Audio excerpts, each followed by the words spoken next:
lumière froide, un silence qui pèse, un corps allongé et une femme qui observe. Kay Scarpetta ne détourne jamais le regard. Elle avance, lentement, précisément. Chaque détail devient une piste, chaque trace une histoire. Dans Scarpetta, la mort parle, et Scarpetta écoute.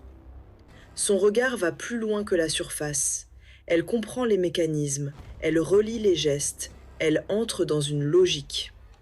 Au fil des épisodes, une affaire prend forme. Des crimes qui semblent isolés, puis reliés. Un schéma discret, une intelligence derrière tout ça. Et pendant qu'elle avance dans cette enquête, quelque chose remonte. Des souvenirs, des visages, une version d'elle-même qu'elle pensait laisser derrière. Avec Nicole Kidman, le personnage prend une dimension troublante, calme en apparence, chargé à l'intérieur. L'histoire dépasse rapidement l'enquête. Une femme face à la vérité, une famille qui vacille, et une question qui s'installe doucement. Peut-on rester intact quand on comprend trop bien l'horreur humaine ?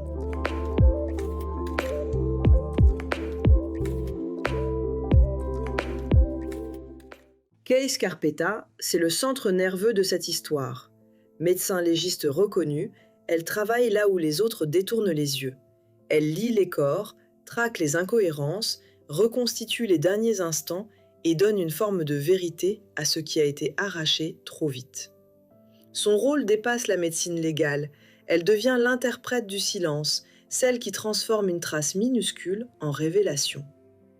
La série la suit au moment où une enquête ancienne ressurgit à travers de nouveaux meurtres qui rappellent un tueur du passé, dans une narration coupée entre deux époques, 1998 et 2026. Cette affaire l'obsède parce qu'elle touche à quelque chose de plus intime qu'un simple dossier criminel. À mesure que les victimes s'accumulent, Scarpetta ressent qu'un fil invisible relie ces crimes à une histoire qu'elle croyait refermée. Chaque autopsie réveille des souvenirs, chaque découverte ouvre une porte vers sa propre mémoire. Les flashbacks montrent une Kay plus jeune, plus instinctive, encore en train de se construire, et cette alternance entre passé et présent donne à la série une vraie profondeur émotionnelle. Ce n'est pas seulement une enquête à résoudre, c'est une blessure ancienne qui remonte à la surface. Autour d'elle, il y a une famille qui ressemble à un champ de ruines tenu debout par habitude. D'abord Dorothy, sa sœur. Le lien entre elles est chargé de tensions anciennes, de reproches jamais digérés, d'affections mal exprimées et de blessures qui traînent depuis trop longtemps. Dorothy a toujours eu quelque chose d'imprévisible, de plus libre, de plus instable aussi, et cette énergie a laissé des traces dans toute la famille. La série insiste sur ce passé en montrant que Lucy, la fille de Dorothy, a en grande partie été élevée par Kay pendant que Dorothy vivait à sa façon, ce qui a nourri une relation mère-fille compliquée. Ensuite, il y a donc Lucy, la nièce de Scarpetta. Brillante, intuitive, extrêmement douée avec la technologie, Lucy porte pourtant une douleur immense. Elle n'arrive pas à faire le deuil de sa femme, Janet. Cette perte la hante, l'isole, la rend plus vive, plus fragile, parfois plus imprévisible.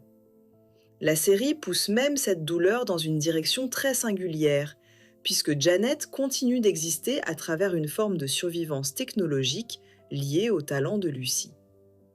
Derrière son intelligence et son énergie, Lucy reste une femme cassée par l'absence, en lutte constante avec ce qu'elle refuse de lâcher.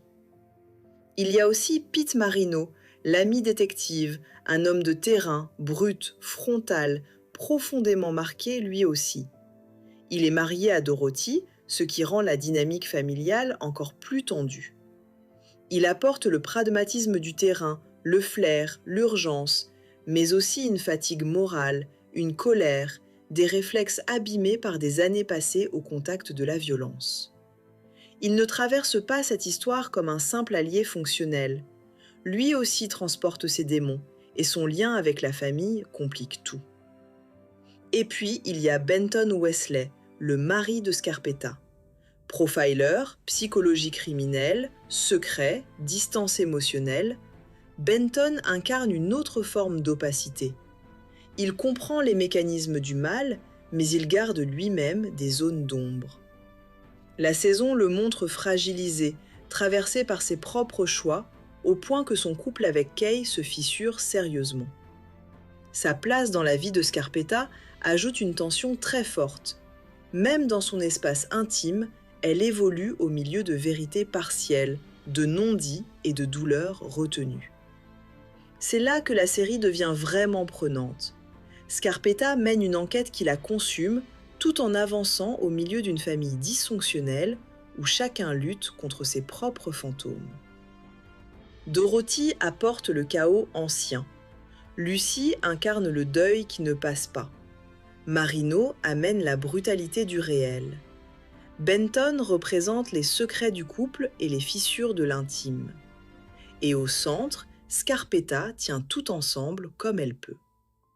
Cette tension à plusieurs niveaux donne à la série une vraie force. L'intrigue criminelle donne envie de comprendre, les flashbacks nourrissent le mystère, les liens familiaux créent une pression émotionnelle constante. On a envie de voir jusqu'où cette femme peut aller, jusqu'où cette famille peut tenir et jusqu'où une vérité enfouie peut détruire l'équilibre déjà fragile de ceux qui l'approchent. Critique publique anglophone. Les premières réactions autour de Scarpetta mettent en avant son ambition. Le casting, avec Nicole Kidman, attire immédiatement l'attention et inspire la confiance. Les critiques soulignent une atmosphère maîtrisée, une tension psychologique constante, une approche centrée sur les personnages. La série construit son rythme progressivement tout en restant fidèle au roman de Patricia Cornwell. Elle installe une immersion qui prend de l'ampleur au fil des épisodes. Les discussions évoquent aussi la richesse du personnage principal et la complexité des relations. Ce que les critiques mettent en avant, une approche plus psychologique que les séries classiques, une volonté de sortir du schéma, un épisode égale une enquête, une esthétique sombre, presque clinique. Tendance globale, une œuvre dense, pensée pour durer et marquer. Les retours des critiques françaises mettent l'accent sur l'expérience, une ambiance immersive, une réalisation soignée, des personnages profonds, une héroïne féminine complexe, une ambiance lourde, presque cinématographique, un traitement sérieux du métier médico-légal. La série demande de l'attention, elle s'apprécie dans les détails. L'intensité émotionnelle ressort comme un élément central. Scarpetta n'est pas là pour te distraire, elle est là pour te faire réfléchir. C'est une série marquante pour ceux qui aiment les récits psychologiques. On va passer maintenant à la lecture psychologique de la série. Scarpetta n'est pas juste une enquête. C'est une plongée dans une idée dérangeante que peu de gens osent affronter. Peut-on rester intact en passant sa vie à disséquer l'horreur humaine? Et la réponse est subtile. On ne peut pas répondre clairement. On change, inévitablement, parce que l'esprit humain n'est pas fait pour absorber autant de violence sans conséquence. Une exposition répétée à la violence laisse une empreinte.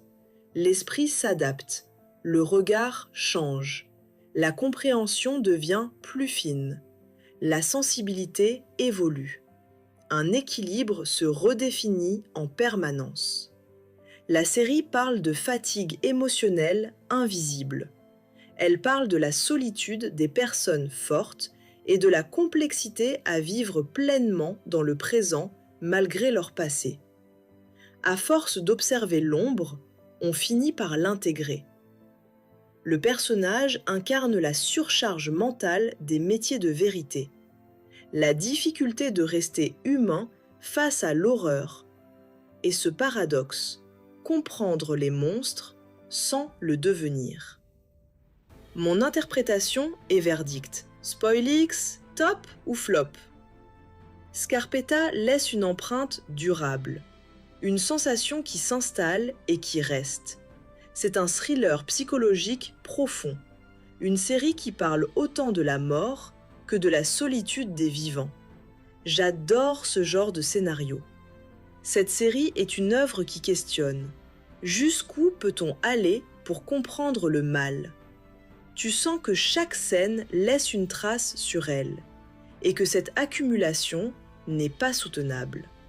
Parce que comprendre le mal, c'est déjà s'en approcher.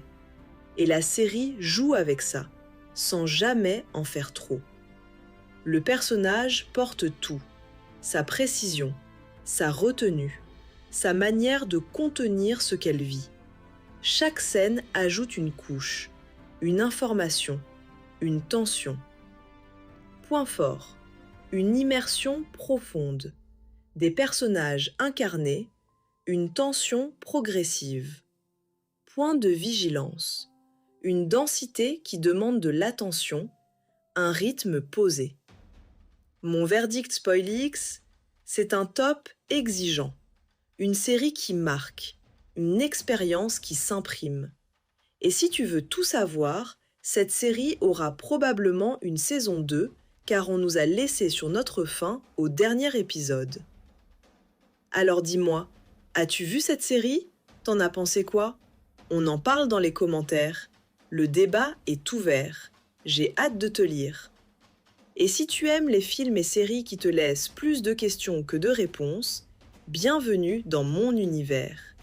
Clique sur le prochain épisode SpoilyX, parce qu'ici, on ne regarde pas juste pour regarder, on résume, on critique, on tranche. À très vite sur SpoilyX Movies.